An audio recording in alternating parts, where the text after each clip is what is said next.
In Better Food today, it's all about the pasta. It is National Pasta Day. I did not know it was National Pasta Day. Pasta with flavors of the fall.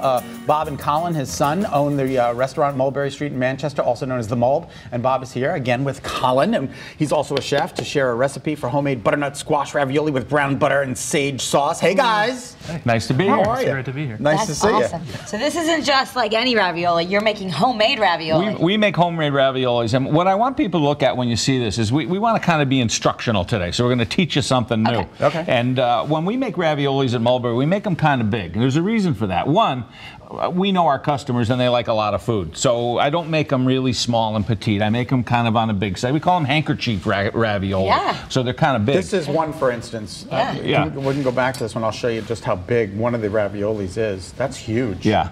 And you can make them small. You can roll them out thinner if you want. You can do whatever you want. Raviolis are pretty standard for every cuisine has a ravioli of some kind. So what I'm going to do is we're going to show you how to put one together. So I'm going to take my trusty little ravioli roller here, and we're going to. This is an attachment to your KitchenAid mixer. Yep.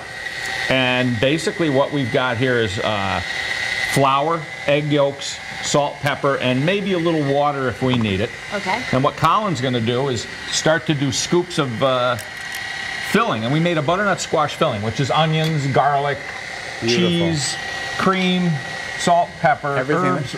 Everything that's good for you. Anything that's left over in the sink or the refrigerator, we put it in there. So we're just going to roll that together, and then what I'm going to do is put another piece that's going to go right on top of it. So Colin's going to egg that now. Whoop, turn this off. Okay. We're done with that. And we roll this out about 4 or 5 times. If you roll it yourself, it's number 4 on the machine in case somebody wants to know how thick it is. Okay. Now, raviolis are funny because what you need to be able to do is you got to squeeze the air out. If you get air in there and you boil them, they'll pop and they'll burst. So what we want to do is just work these down, as you can see. So like you're tucking them in. We're tucking them into Tuck them to in. bed here. They're very, this is a neat, see that little air bubble? We're going to push that right out. Okay. Now while I'm doing this, Colin is going to start to heat up the sauce. He's going to make a brown butter sauce. This is a classical combination that goes really well with ravioli, especially butternut squash. Okay. And so I'm going to trim these. Yep. And what he's going to do is burn some butter. We're going to take our whole butter in there, and he's going to start to cook that, and it's going to get brown. You want the brown flavor, the brown color. Colin, what did you just add to the pot? I added chicken stock. A little chicken stock. Yep, and now I'm going to add sage. Sage and brown butter go really well with any type of autumn ingredients like squash, pumpkin, Brussels sprouts, all that type of stuff. So. Yeah, that's sage and brown butter. That's always such a wonderful. So is this on the menu right now? Yeah, it is.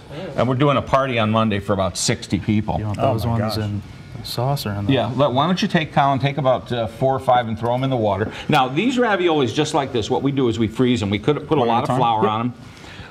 And they're going to drop some that we cooked them a little ahead so we wouldn't have to wait too long here. We just did some boiling salted water. A lot of salt. We put a lot of salt in the water. That's really important. And that cuts back on the amount of salt you have to add at the end. So, Colin, tell them what you're doing with your butter now.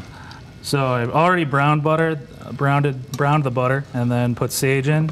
And now I'm putting a little more butter in with the stock to make it kind of like a creamy, rich butter sauce now. Okay.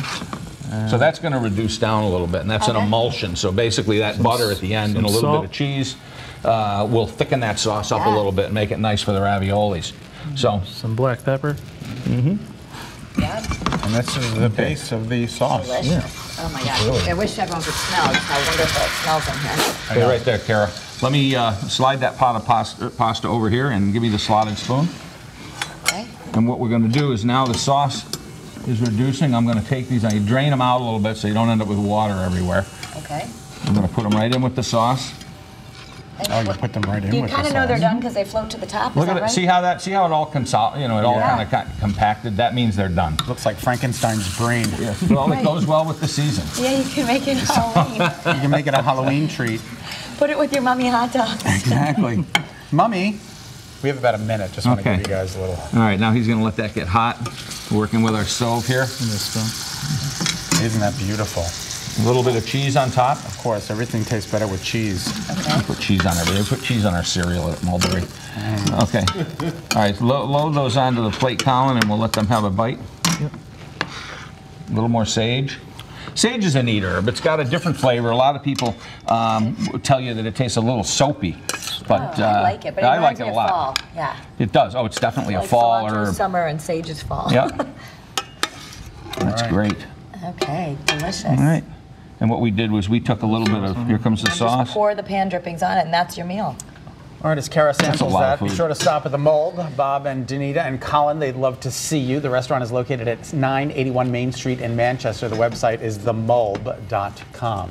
Beautiful. We'll try it during the break. So what kind of wine should you pair with this pasta dish? You know, that's a really good question. In just a few, we're going to be talking wine and pasta pairings with a woman who's trained in this kind of conversation. Renee Allen is on deck.